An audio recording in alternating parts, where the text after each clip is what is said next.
나는 엄마의 목을 조르려는 손을 멈추고 대신 그녀의 눈을 똑바로 노려보았다. 이 집은 내 거 아니야. 아빠가 나한테 준 거라고. 그 말에 엄마의 얼굴이 창백해지더니 그녀는 비틀거리며 뒤로 물러섰다. 하지만 나는 이미 결심했다. 이 순간부터 그녀가 빼앗으려 했던 모든 것을 되찾아 그녀를 무너뜨릴 테다. 그날 밤 나는 아빠의 유골을 안고 집 앞에서 불을 질렀다. 아니, 정확히는 엄마가 숨겨둔 가짜 유언장을 불태웠다. 불꽃이 하늘을 핥으며 춤추는 가운데 나는 속으로 맹세했다. 이 복수는 시작에 불과하다. 엄마가 울부짖는 소리가 들려왔지만 나는 돌아보지 않았다. 왜냐하면 그녀의 눈물은 진심이 아니었으니까. 그녀는 이미 나를 배신한 지 오래였다. 아빠가 돌아가신 그날 세상이 무너지는 소리가 들렸다. 아니, 정확히 말하면 그 소리는 내 가슴 속에서 울려 퍼지는 것이었다. 서울의 번잡한 병원 복도, 하얀 벽이 나를 압박하듯 다가오고 공기 중에 스멀스멀 피어오르는 소독제 냄새가 코를 찔렀다. 나는 아빠의 손을 꼭 쥐고 있었다. 그 손은 차갑고 더 이상 움직이지 않았다. 아빠. 왜요? 왜 나 혼자 두고 가세요? 목소리가 떨렸다. 눈물이 뺨을 타고 흘러내리며 바닥에 떨어지는 소리가 유일한 소음이었다. 엄마는 멀찌감치 서 있었다. 그녀의 눈은 붉게 충혈되어 있었지만 그 안에 담긴 감정은 읽기 어려웠다. 슬픔, 후회. 아니, 그건 분노처럼 보였다. 지은아, 이제 그만 울어. 내 아빠는 이제 편히 쉬실 거야. 이 그녀의 목소리는 차분했지만 그 안에 숨겨진 날카로움이 느껴졌다. 나는 고개를 들고 그녀를 보았다. 왜 그녀의 눈빛이 그렇게 차가운가? 아빠가 마지막으로 중환자실에 들어갈 때 그녀는 왜 병원에 오지 않았을까? 그날 그녀는 집에 급한 일이 있다고 핑계를 대고 사라졌다. 그 급한 일이 무엇이었는지 나는 아직 모른다. 장례식은 조촐했다. 가족은 우리 셋뿐이었고 친척들은 바쁘다는 이유로 오지 않았다. 아빠의 회사 동료 몇 명이 조문 왔지만 그들은 아빠의 죽음을 예상된 일처럼 이야기했다. 김 사장은 오랫동안 고생 많으셨어요. 이제야 쉬시네요. 그 말들이 내 가슴을 파고들었다. 아빠는 쉬고 싶어 하지 않았다. 그는 우리를 위해, 이 집을 위해 모든 것을 바쳤다. 그 집 한옥 스타일로 지어진 오래된 저택, 서울 외곽의 한적한 동네에 자리 잡은 우리 유일한 재산. 아빠는 항상 말했다. 이 집은 내 엄마와 내가 지켜야 할 유산이야. 절대 팔지 마. 장례가 끝난 후 우리는 집으로 돌아왔다. 문을 열자마자 익숙한 나무 냄새가 코를 스쳤다. 하지만 그날 집은 달라 보였다. 공기가 무거웠고 그림자가 길게 드리워져 있었다. 엄마는 부엌으로 가서 차를 끓였다. 지은아, 앉아. 할 이야기가 있어. 그녀의 목소리가 평소와 달랐다. 나는 소파에 앉아 그녀를 기다렸다. 손에 쥔 아빠의 사진 액자가 떨리고 있었다. 내 아빠가 남긴 유언장에 따르면 이 집은 내가 상속받아 엄마의 말이 떨어지자 내 머릿속이 하얘졌다. 뭐라고요? 그럴 리 없어요. 아빠는 항상 이 집을 나한테 엄마가 서류를 내밀었다. 검은 잉크로 쓰인 유언장, 아빠의 서명이 선명했다. 여기 봐, 변호사 앞에서 작성한 거야? 내 아빠는 나한테 모든 재산을 넘겼어. 너는 미안하지만 이제 이 집에서 나가야 할 거야. 그녀의 눈에 미소가 스쳤다. 아니, 확실히 미소였다. 배신의 미소. 나는 서류를 움켜쥐고 일어섰다. 이게 무슨... 엄마, 이건 가짜예요. 아빠가 왜 저한테 아무 말도 안 하셨어요? 엄마는 한숨을 쉬며 고개를 저었다. 지은아, 내가 아직 어리니까. 세상이 그렇게 단순하지 않아. 이제 현실을 직시해. 그 순간 나는 알았다. 이건 단순한 상속 문제가 아니었다. 엄마의 눈빛 뒤에 숨겨진 무언가, 오랜 시간 쌓인 비밀. 아빠가 죽기 직전 병원 침대에서 속삭이던 말 지은아. 유언장. 서랍. 찾아 그 말을 나는 잊고 있었다. 그날 밤 나는 잠을 이루지 못했다. 집 안은 고요했지만 내 마음은 소용돌이쳤다. 엄마의 방문 틈으로 새어나오는 빛이 보였다. 그녀는 아직 깨어 있었다. 무언가를 숨기고 있는 게 분명했다. 다음 날 아침 나는 아빠의 서재로 갔다. 먼지가 쌓인 책장, 오래된 책들이 빼곡히 꽂혀 있었다. 아빠는 항상 이 방에서 시간을 보냈다. 여기서 내 미래를 그려봐. 지은아, 그의 목소리가 귓가에 맴돌았다. 서랍을 뒤지다 바닥에 숨겨진 봉투를 발견했다. 낡은 갈색 봉투, 지은에게라고 적힌 글씨. 손이 떨렸다. 봉투를 열자 또 다른 유언장이 나왔다. 이번엔 손으로 쓴 것 같았다. 내 사랑하는 지은아, 이 집은 내 거야. 내 엄마가 배신했어. 그녀의 연인과 함께 나를 속였고 재산을 노리고 있어? 이 진짜 유언장은 변호사에게 맡겼어. 증거도 함께. 용서할 수 없다면 복수해. 하지만 사랑으로 아빠의 글씨는 떨리고 있었다. 마지막 페이지에 붙은 사진 엄마와 낯선 남자, 포옹하는 모습. 호텔 로비, 날짜는 아빠의 생일이었다. 세상이 다시 무너졌다. 하지만 이번엔 분노가 솟아올랐다. 엄마의 배신, 아빠의 고통. 이 집은 단순한 건물이 아니었다. 그것은 우리 가족의 뿌리, 아빠의 피땀이 스며든 곳. 나는 유언장을 쥐고 일어섰다. 엄마, 당신의 끝이 시작돼서 속으로 중얼거렸다. 복수의 불씨가 타오르기 시작했다. 하지만 이 불은 나도 태울 터였다. 그걸 알면서도 멈출 수 없었다. 다음 날 나는 변호사를 만났다. 서울 도심의 로펌, 유리창 너머로 보이는 스카이라인이 내 마음처럼 차갑게 빛났다. 변호사 김 씨는 중년의 남자였다. 안경 너머로 날카로운 눈빛이 나를 훑었다. 김지은 씨, 이 유언장. 진짜예요. 나는 봉투를 내밀었다. 그는 서류를 받아들고 세심히 읽기 시작했다. 서명은 일치하고 증인 서명도 있어요. 하지만 이건 공식적으로 등록되지 않았네요. 상대방의 유언장이 우선될 수 있어요. 상대방. 그 말에 가슴이 철렁 내려앉았다. 엄마의 유언장, 가짜일 가능성이 컸다. 그럼 어떻게 해야 해요? 이 집을 되찾으려면 변호사가 한숨을 쉬었다. 소송을 걸어야죠. 하지만 가족 간 분쟁은 감정적으로 힘들어요. 증거를 모으세요. 당신 어머니의 배신에 대한 증거요. 나는 고개를 끄덕였다. 증거. 아빠의 사진이 떠올랐다. 그 남자, 엄마의 연인. 그의 이름은 박민준. 아빠의 회사 후배였다. 그 사실을 알게 된 순간 모든 퍼즐이 맞춰졌다. 집으로 돌아오니 엄마가 기다리고 있었다.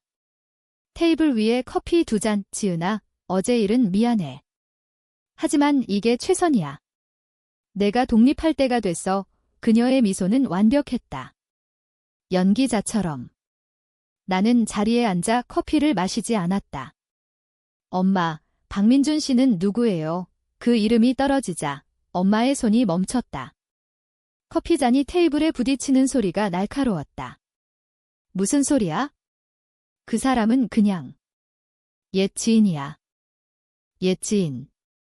아빠 생일에 호텔에서 포옹한 그 옛 지인 말이에요. 나는 핸드폰에서 사진을 보여주었다. 엄마의 얼굴이 창백해졌다. 이건 그녀가 더듬거렸다. 나는 차분하게 말했다. 아빠가 다 아셨어요. 그래서 진짜 유언장을 쓰신 거예요. 이 집은 제 거예요. 엄마가 벌떡 일어섰다. 내가 뭘 알아? 내 아빠는 나를 이해 못했어. 그는 일만 하고 나를 외롭게 만들었어. 민준이는 그는 나를 사랑해줬어. 그 고백이 내 가슴을 꿰뚫었다. 사랑. 그건 배신이었다. 아빠의 고독한 밤들, 병원에서 홀로 고통받던 모습이 스치고 지나갔다. 엄마, 당신 때문에 아빠가 그렇게 돌아가셨어요. 스트레스, 불치병. 다 당신 탓이에요. 엄마의 눈에 눈물이 고였다. 하지만 그 눈물은 진심이 아니었다. 나가. 당장 나가. 그녀가 소리쳤다. 나는 서류를 테이블에 던지고 나왔다. 문을 쾅 닫는 소리가 전쟁의 선언처럼 울렸다. 그 후 며칠, 나는 증거를 모았다. 아빠의 회사 기록을 훑어보니 박민준이 최근 승진했다. 아빠의 자리를 빼앗은 거였다. 은행 거래 내역 덤마의 계좌로 큰돈이 입금된 흔적. 변호사가 말한 대로 이건 단순 상속이 아니었다. 사기, 배임. 나는 박민준을 찾아갔다. 그의 사무실, 현대적인 빌딩. 김지은 씨. 무슨 일로? 그의 미소는 매력적이었지만 눈빛은 교활했다. 엄마와의 일, 아빠의 죽음. 당신 탓이에요. 나는 직설적으로 말했다. 그가 웃었다.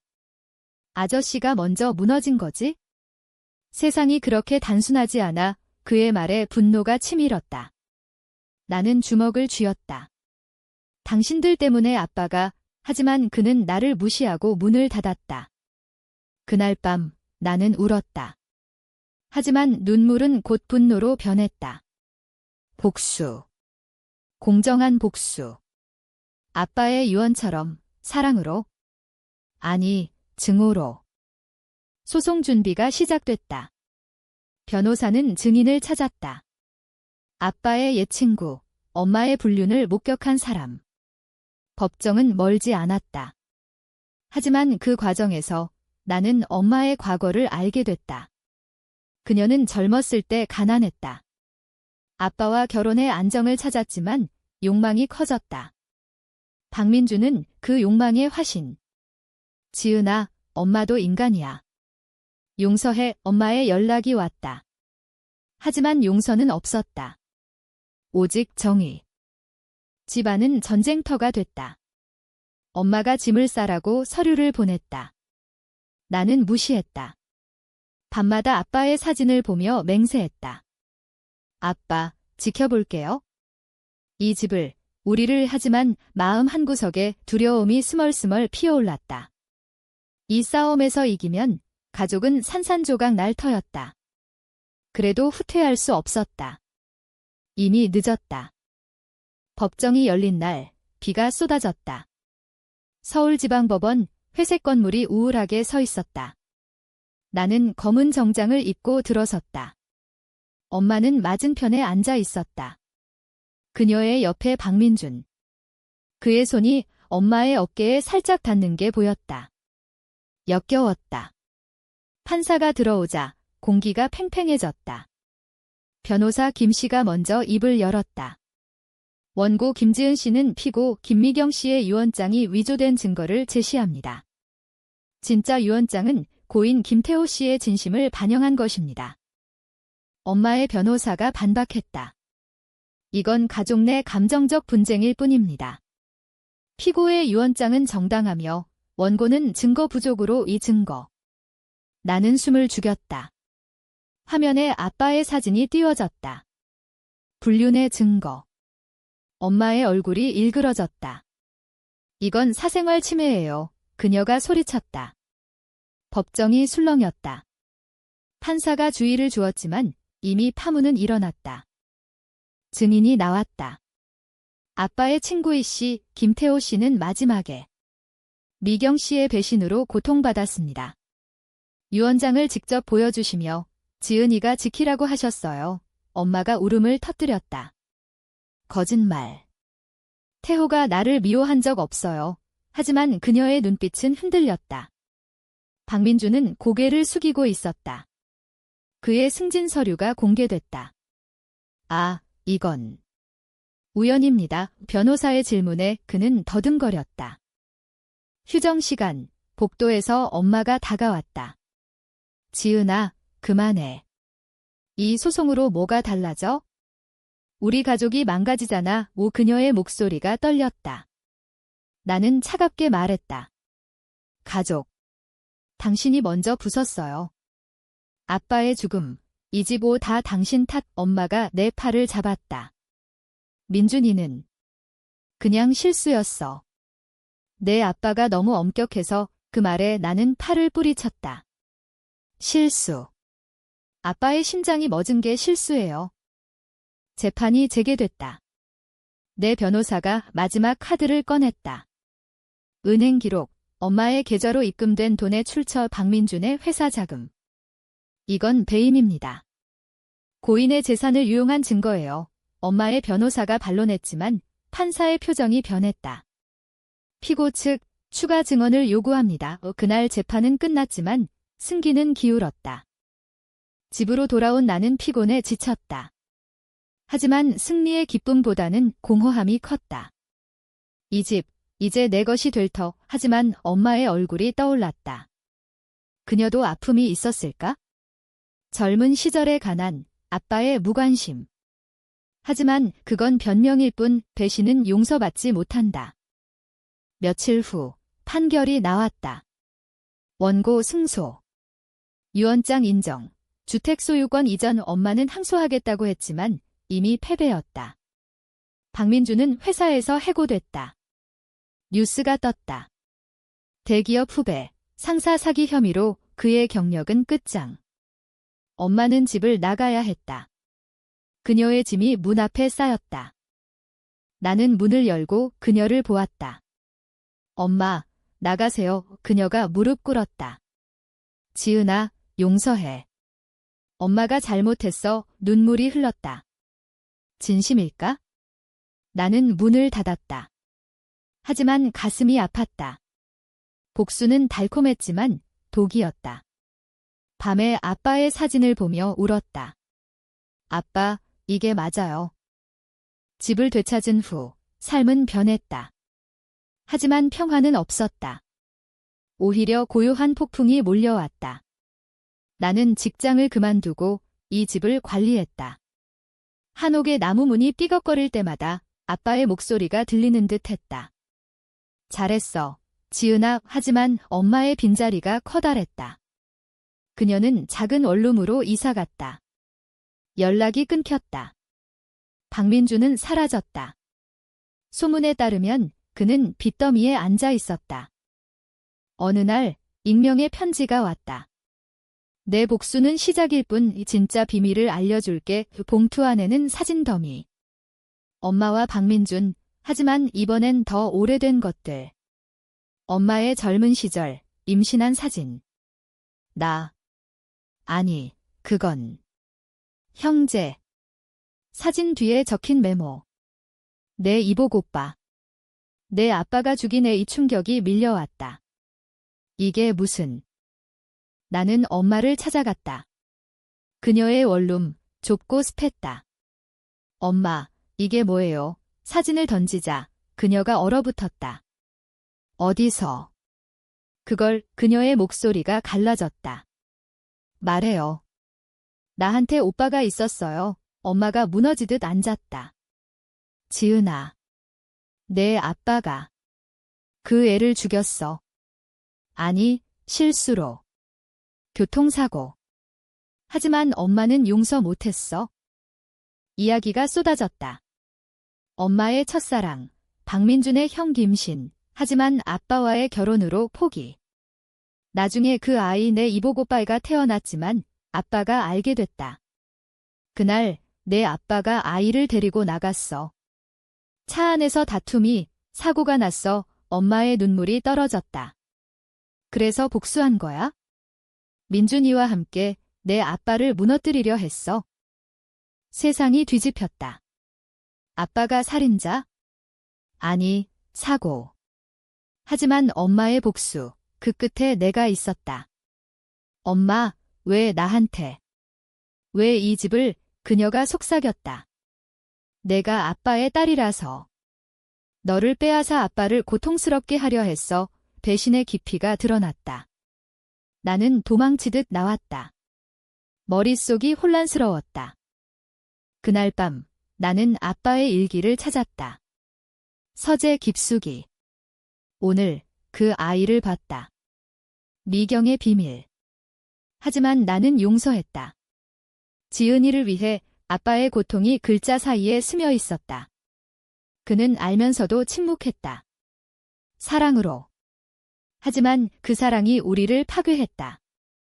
다음 날 나는 박민준을 다시 만났다. 술집, 어두운 구석. 내 오빠 죽음, 내 아빠 탓이 아니야, 그가 말했다. 사고였어. 하지만 내 엄마가 증거를 숨겼어. 보험금으로 또 다른 배신. 엄마가 돈을. 나는 주먹을 날렸다. 그의 코피가 터졌다. 이 계자씨가 경찰이 왔지만 나는 풀려났다. 증거가 있었다. 이제 복수의 대상이 바뀌었다. 엄마. 그녀의 모든 비밀을 파헤쳤다. 보험 서류, 숨겨진 계좌. 그녀는 아이의 죽음으로 큰 돈을 챙겼다. 아빠의 재산을 노린 건 그 돈을 더 키우기 위함. 나는 언론에 제보했다. 가족 비극, 어머니의 복수와 사기의 기사가 터졌다. 엄마의 삶이 무너졌다. 그녀가 집으로 왔다. 지은아, 죽이고 싶으면 죽여. 문 앞에서 무릎 꿇었다. 나는 문을 열었다. 아니, 엄마. 당신이 스스로 무너지게 할게. 무복수의 새로운 단계. 하지만 내 마음도 갈기갈기 찢어졌다. 언론 보도가 난 후 엄마의 삶은 지옥이 됐다. 그녀의 직장 작은 회계사무소에서 해고됐다. 이웃들의 시선이 따가웠다. 저 여자, 아들 죽이고 돈 챙겼대. 그녀의 원룸문 앞에 쓰레기가 쌓였다. 나는 멀리서 지켜봤다. 복수라는 이름의 고통. 하지만 밤마다 악몽이 나를 괴롭혔다. 이복 오빠의 얼굴, 상상 속에서 웃는 아이. 언니, 왜? 나는 심리상담을 받기 시작했다. 상담사 박 선생님은 부드럽게 물었다. 지은 씨, 이 복수가 정말 당신을 자유롭게 할까요? 나는 대답할 수 없었다. 자유. 오히려 사슬이었다. 아빠의 유언, 사랑으로 하지만 나는 증오로 물들었다. 집안은 고요했지만 외로움이 물밀듯이 밀려왔다. 어느 날 엄마의 연락이 왔다. 지은아, 만나자. 마지막으로 우리는 공원에서 만났다. 벤치에 앉아 가을 바람이 불었다. 그녀는 초췌했다. 내가 이겼어. 모든 걸 잃었어. 그녀의 손이 떨렸다. 나는 물었다. 오빠. 정말 사고였어요. 엄마가 고개를 끄덕였다. 내 아빠는 보호하려 했어? 하지만 내가 먼저 아이를 데리고 나갔어. 다툼 중에 차가 그녀의 고백이 이어졌다. 아빠는 죄책감으로 병들었다. 그녀의 복수는 그걸 이용한 거였다. 엄마도 피해자였어. 가난, 강제 결혼. 하지만 잘못된 길로 갔지. 그녀의 눈에 후회가 스쳤다.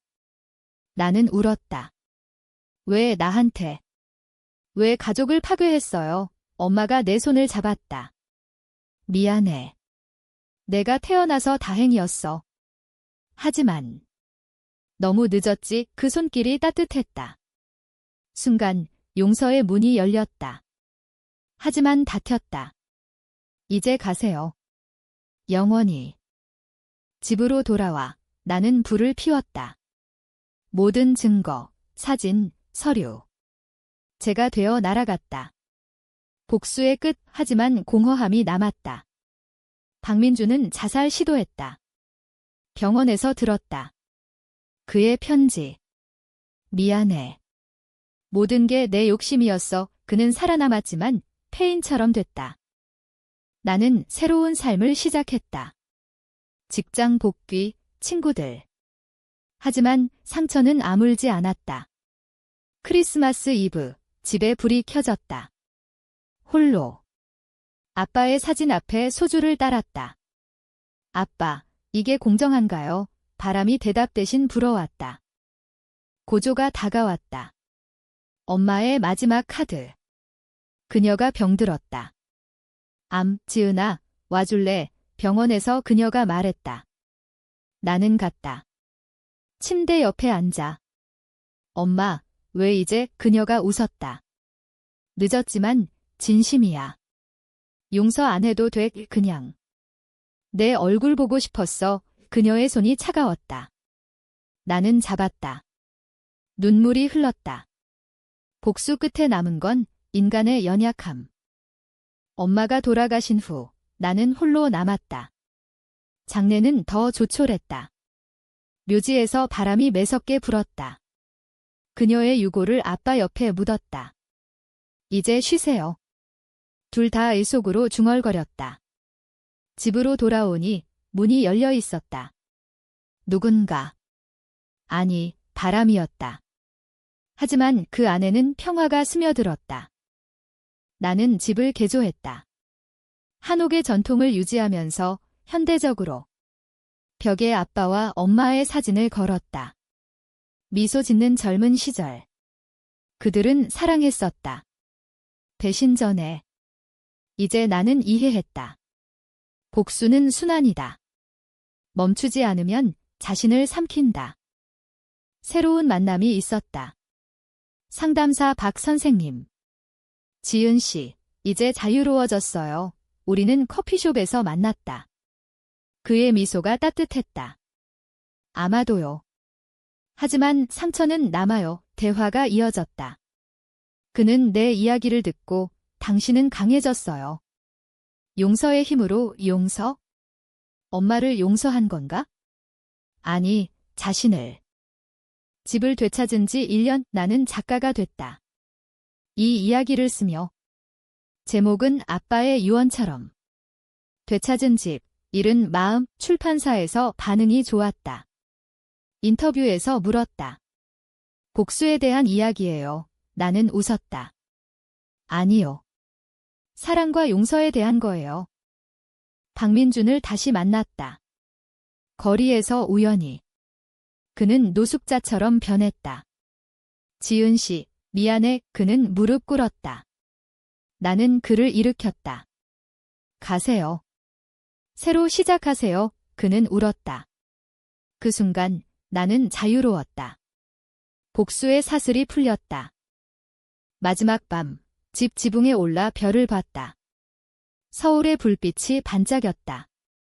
아빠, 엄마. 감사해요. 이 집으로, 이 삶으로 바람이 속삭였다. 평화. 하지만 후회도 남았다. 돌이킬 수 없는 선택들. 그게 삶이다. 이제 나는 걷는다. 앞으로. 되찾은 집처럼 되찾은 나 자신을 안고.